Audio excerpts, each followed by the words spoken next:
summoned you here for a purpose.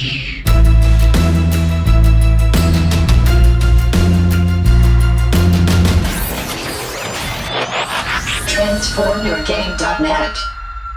Welcome one, welcome all, and welcome back to the 18th episode of the Transform Your Game podcast. My name is Richard, and I am the mostly high-functioning host and moderator here for you. It is my sincere honor to also be able to introduce my three co-hosts that are more than meets the eye. Kent. Synthetic life forms should have the same rights as everyone else. Yes, even Whirl. Kai. Screw the rules. I have money. And Joel. Hey there. Last week, we talked through Waves 5 Sealed a bit, also managing to sprinkle in some general deck construction ideology from each of us for limited formats along the way. If you'd like a reference like that in article form, go ahead and check it out. We put one up as kind of a primer for sealed construction on our website, transformyourgame.net. This week, in a move I think many probably expected for those of you who are longtime listeners, we'll be returning our focus to the realm of constructed play for the Transformers TCG, in order to tackle a question probably on some of your minds, even if you weren't all aware of it yet. But while I keep you teased and on the hook before I announce the actual topic, I thought we should cover some of the quick housekeeping bullet points before we settle into the main discussion for the week. I think we really only have 2 points as far as housekeeping goes this week. The first of which is it looks like, at least right now, the Hunter Bird Memorial Open is still on, barring any future update. They are currently scheduled for August 7th to 9th in the Dallas-Fort Worth area. And on the Saturday in that window of time, there's actually planned to be a TFTCG tournament that, all things considered, and is being safe, we're all planning to go. Second, and yes, really the last bit of housekeeping, I know it's normally longer than this, Wizards of the Coast released a rules FAQ for some of the common specific situations in regard to Wave 5 and the wonkiness it has brought with it, through heads and all sorts of timing abilities. And I believe, and correct me if I'm wrong here, guys, but Drew said that they're going to do FAQs a little bit less frequently than they have in the past, but they are going to continue to address people's questions as kind of like a supplement to the rules. Now I think I've probably kept you guys waiting long enough. Our topic for today is deck building for a settled metagame. What's a settled metagame, you ask? Well, for the purpose of defining that, we're going to start by laying out a spectrum of sorts for metagame status. On the one hand, you'll have a new metagame. I think this is probably like the least discovered point. New metagames are full of potential. They're undiscovered. You can't really count on what most people are going to bring to battle at tournaments. Oftentimes they're full of kind of like updated versions of older decks from previous formats. The opposite end of the spectrum from that is what we call a solved metagame. Solved metagames have normally been around for longer. They're lacking in too much potential as far as like unknown. Best decks are typically known, and oftentimes they're in need of exterior action for a shakeup. Exterior action meaning either a ban or a restriction or card errata or an influx of new cards like a new set. Rotation is also something that counts among there. A settled metagame, which is what we're talking about in the first place, exists somewhere in the midst of those two defined endpoints. There are some top contenders known normally in these metagames. People can really start to tune their decks to help against certain matchups, and the proverbial dust has kind of like begun to settle as far as inspiration goes for new decks that come into the metagame. Now that we've defined that for you, you're probably asking how this is helpful or what kind of concrete examples we might reference for the impact a metagame status actually has on your deck building. Well, boom, meat and potatoes time. Kent, if you wanted to, I know you had a brief Wave 2 context summary that you wanted to give us before we kind of dove into more recent metagame examples. Cool, awesome. Yeah, so for Wave 2, I traveled a lot during that time. Both at the beginning and then all the way to Origins, which is having its 1-year anniversary right now, but actually it's not, unfortunately, because of the whole virus thing. But in Wave 2, of course, it's all about who's the beatdown at the beginning. So before the meta had begun to stabilize, Bugs was kind of out there. I was still playing cards. That was the main deck that I played throughout Wave 1, along with 2 Wide Optimus and then 3 Wide Optimus. But with Wave 2, it added a lot of like cool stuff like Wave 2 Bumblebee And at the time, Reckless Charge was really good for that deck as well. Confidence, obviously, and even Field Communicator working with Wheeljack. Then we saw the rise of Aerial Bots, which I never really played until I played in one of the qualifiers at Origins. I'd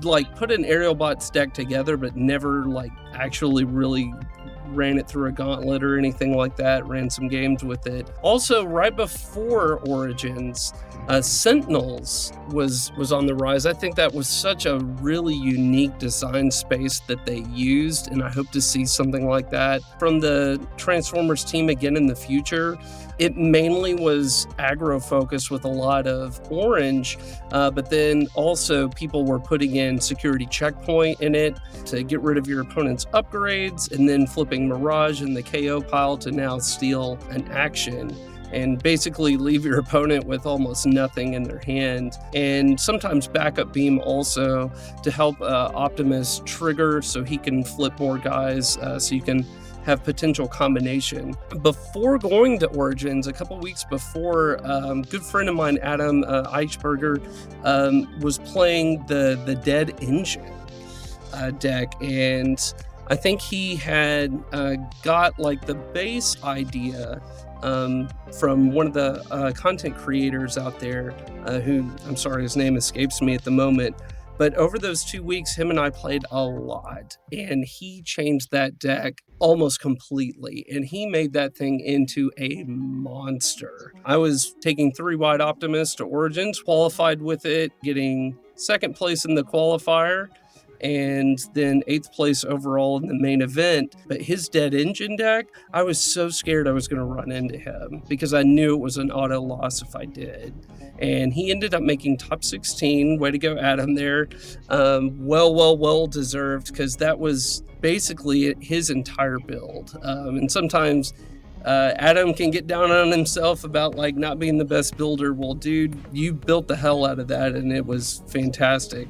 Origins, the third qualifier, one of the Wreck and Roll guys, Brian, made this deck Bold Factory with Fireflight and Wheeljack and RC and Prowl, and just took me to the cleaners. And then I played it in the fourth qualifier, even though I was already qualified.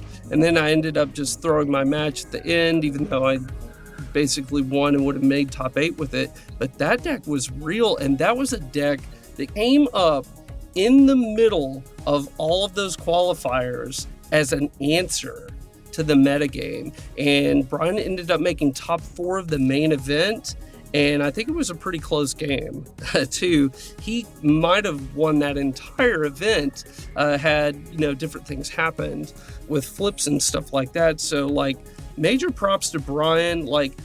I do believe that in almost any meta, even when it's quote solved, something can come out of the woodwork and take everyone by surprise. And I think that deck did. When we get to wave 4, we all know what we're going to say there about David Burgos. Sometimes a deck can just come out of nowhere and blindside everybody. So that's kind of a wave 2 wrap up.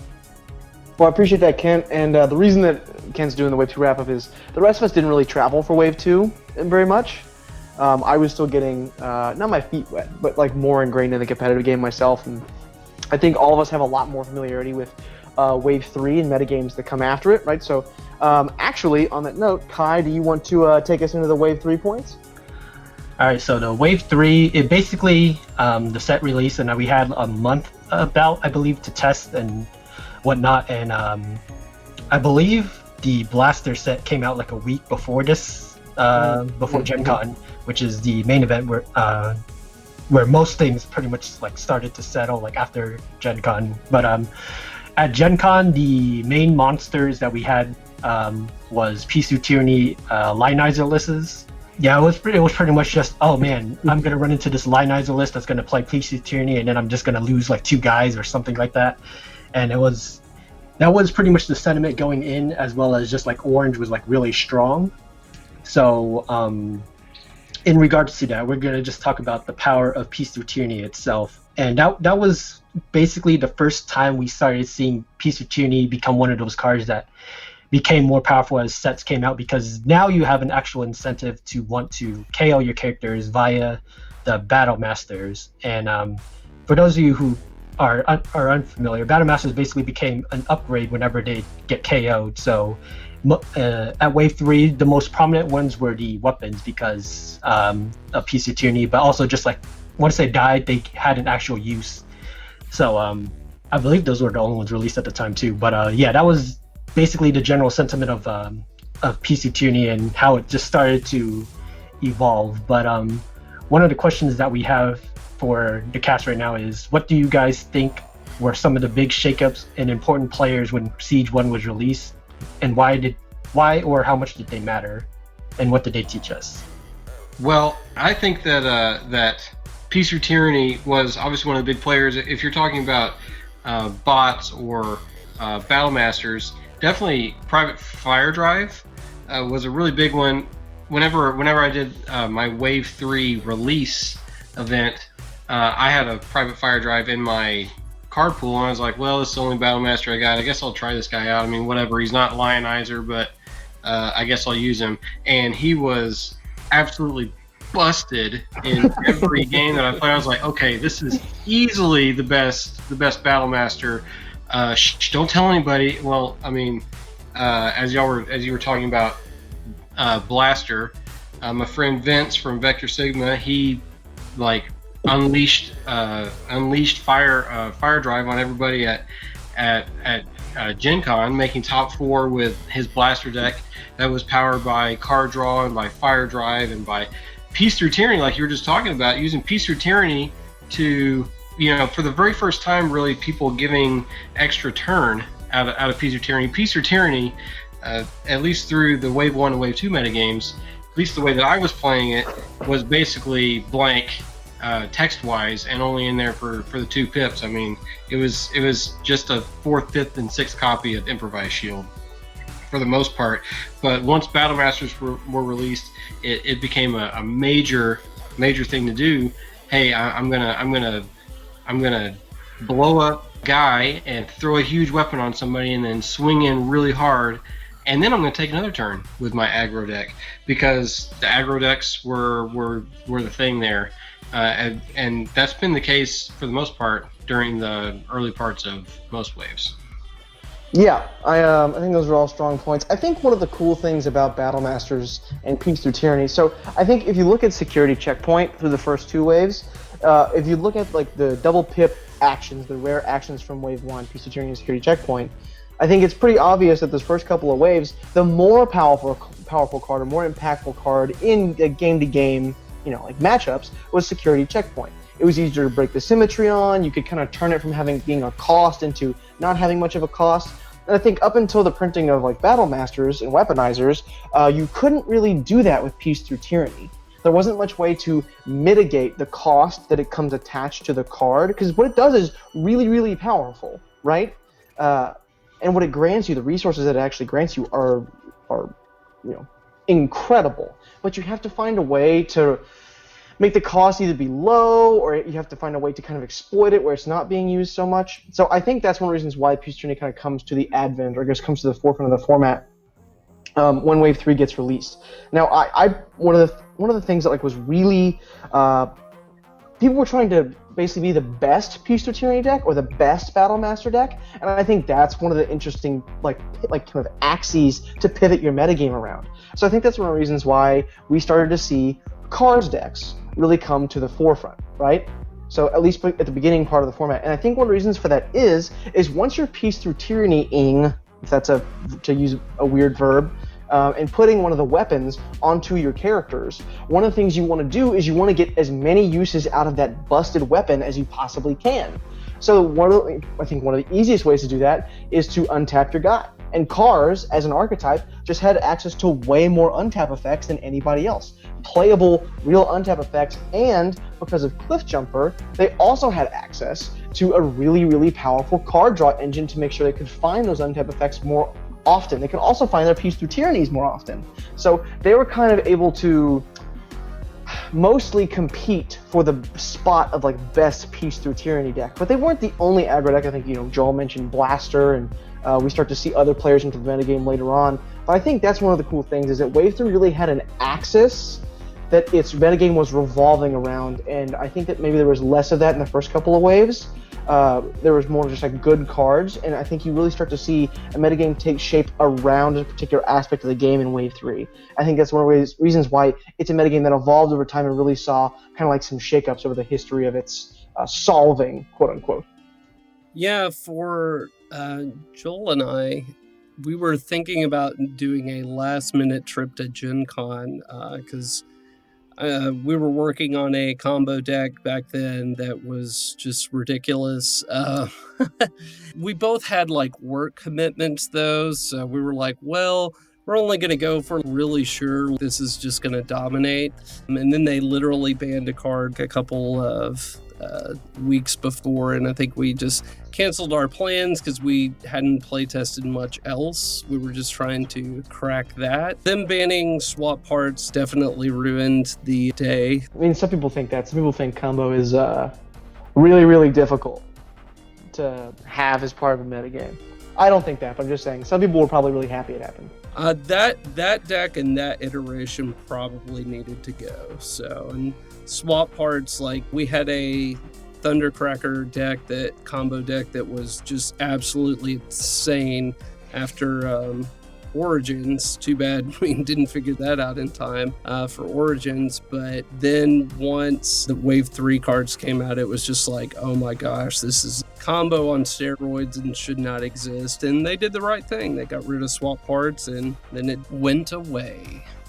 Okay, so yeah, like we talked about, the beginning of most metagames seem to start out with aggro, but as anybody that played during the Wave 3 metagame knows, it sort of ended up with major shockwave decks being the main thing, which made sense because at the end of the Wave 1 meta, Battlefield Optimus Prime Battlefield Legend decks were the thing, and I mean control ones with mostly blue pips, and he mostly maintained his power through Wave 2. I suppose that aggro still had his thing, but it was mostly just bugs. And then but then at the beginning of Wave 3 it was lots of cars, like what Richard was saying, and I wanted to go back to what Kent was saying about Adam's deck with a dead end. I took that deck that he made, which was mostly blue, or actually the deck that he made was orange, but the deck that I made with it was mostly blue because I really liked his idea. And to go back to our previous point that Kai brought up about Peace Through Tyranny, Peace Through Tyranny was so powerful with the Battle Masters that the deck that I made was all blue except for Peace Through Tyranny, so that I could use cars and fire drive, because man, I fell in love with fire drive, and throw him on a guy and then take that free turn and then hey, untap that guy and then swing again.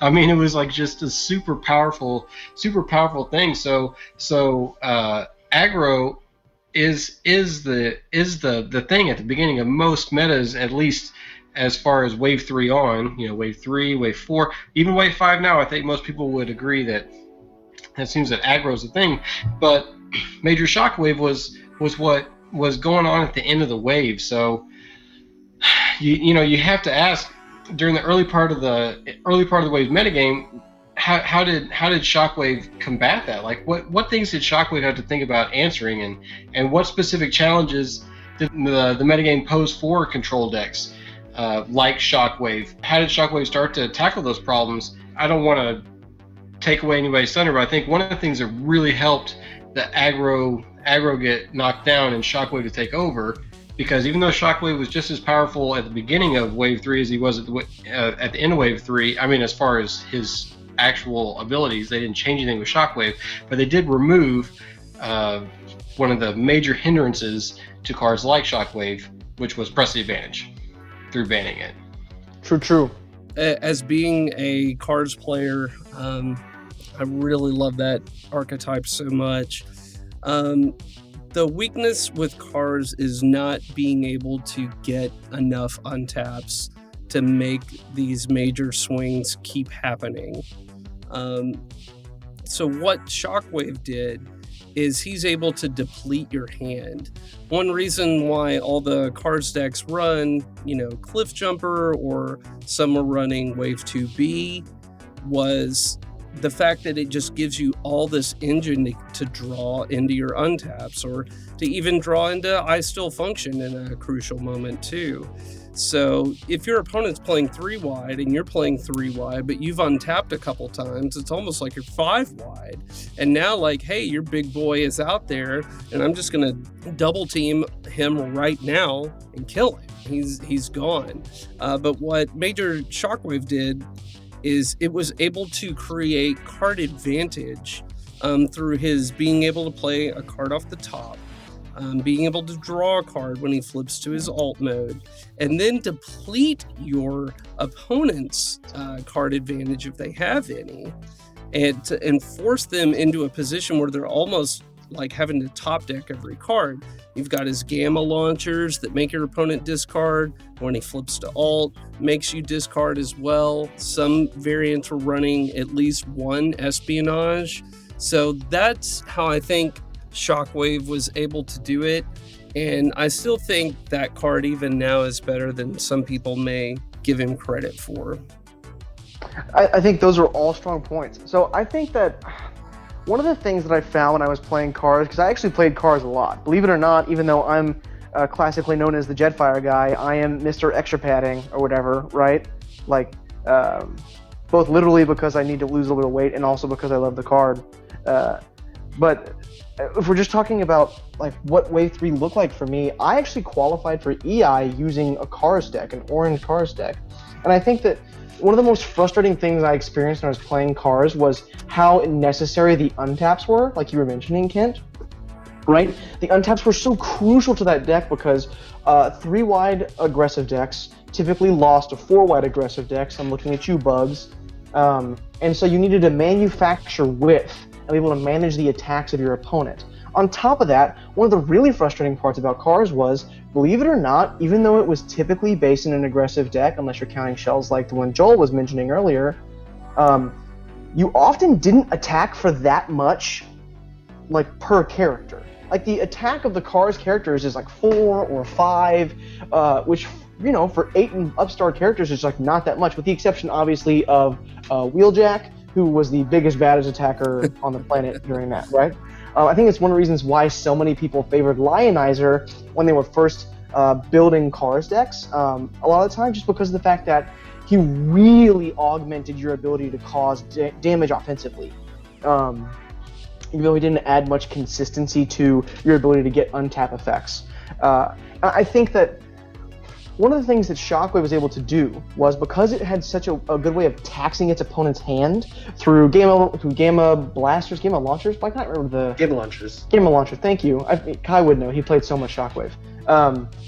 Gamma launchers, or his ability himself, or espionages, etc., is that he made it really hard for your opponent who was playing Cars to get an untap and a relevant combat adjuster, whether it was start your engines and like a grenade launcher, or whether it was like reckless charging or turbo boosters. He made it really hard for them to do both of those things on each of their turns. It was a really, really heavy tax into their hand. So normally you were making your opponent pick between either having untaps with characters who were kind of swinging for piddly damage, or you were having cards that swung for a lot, but you weren't able to manufacture that width that was so integral to your game plan. And I think that's one of the things that Shockwave did really, really well, on top of the fact that because the opposing aggressive shells were not that high damage output, you didn't have to pose a bunch of relevant attackers. You just needed at least one character who was constantly clocking your opponent when they were swinging.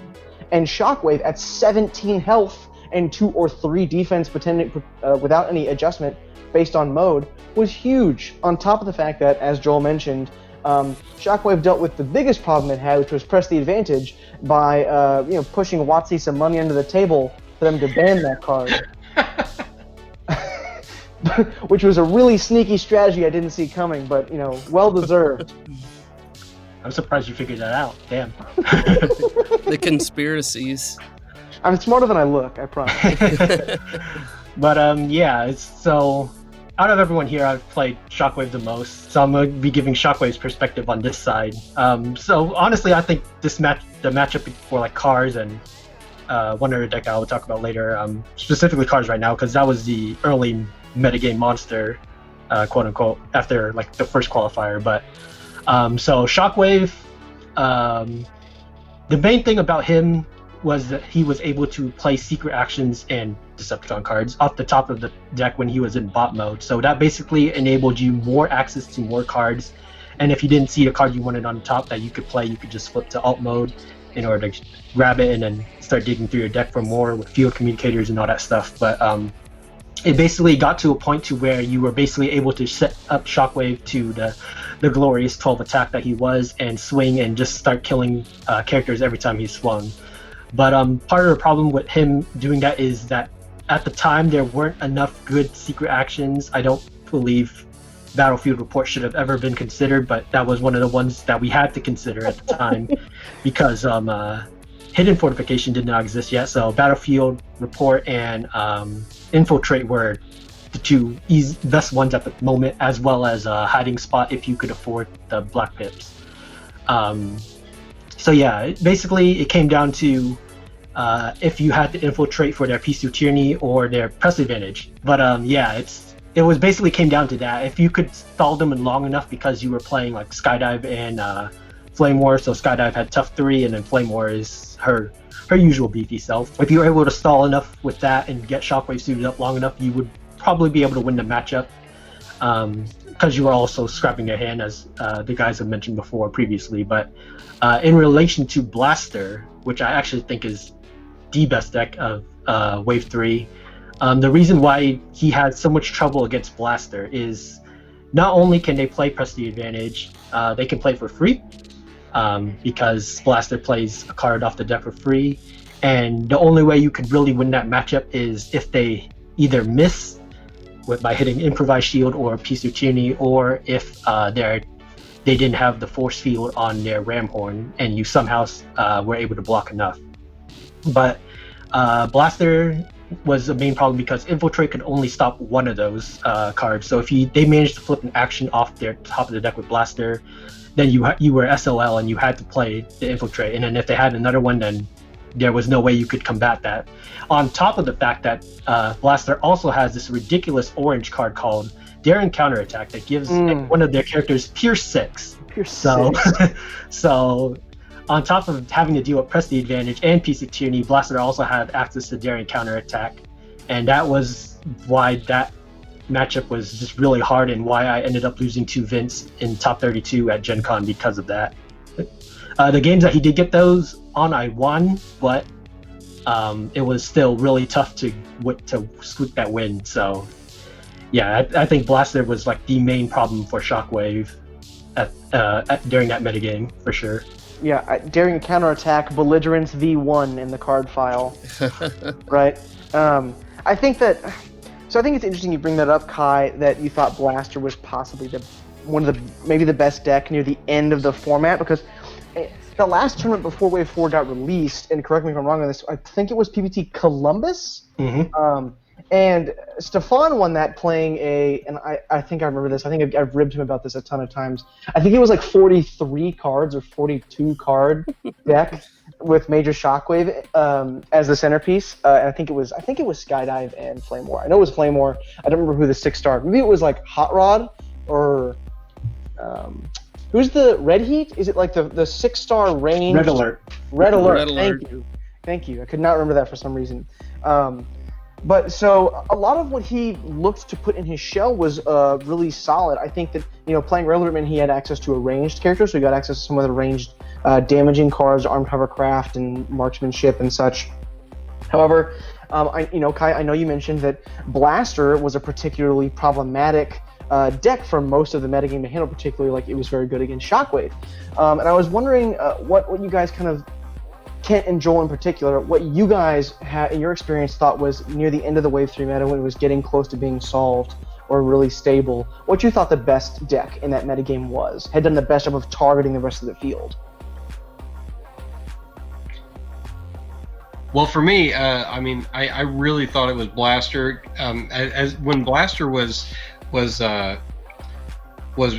spoiled, Kent and I put together a Blaster deck with some proxies, and we thought it was absolutely ridiculously sick. It just completely dusted every blue deck we put it against, including 3-Wide Prime, which was the big thing at the time, and in Wave 2. So it wasn't going to have any problem with Shockwave, but the meta was orange, so it wasn't quite as good against orange. So sort of put that away, but Blaster was absolutely crazy, and it was really the ability to play a free card off the top. Like, you get 27 characters worth of 28 characters worth of Stars worth of characters? Stars worth of characters, or if you ran a 7-star, you got 27. So there was that, plus you're getting to play free cards on the top as long as you didn't accidentally flip over Peace Through Tyranny or Improvised Shield. I mean, you're getting a free grenade launcher, or a free power punch, or a free supercharge, or something. I mean, you're just like, yeah, I get that, and another supercharge, and a grenade launcher. I mean, like, the deck was really, really strong for what was available to deal with it at the time. So, I mean, Blaster, every time a new set comes out, I mean, you guys can attest to this. I mean, when Wave 5 was we were in the middle of spoilers, I was like, well, yeah, how does this go with Blaster?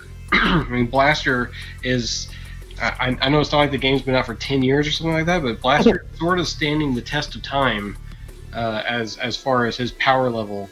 There's been a little bit of power creep through Wave 5, but Blaster is still a really powerful character with really powerful mechanics. Just the ability to play cards for free, just for flipping him over, is what made him so dominant, I think.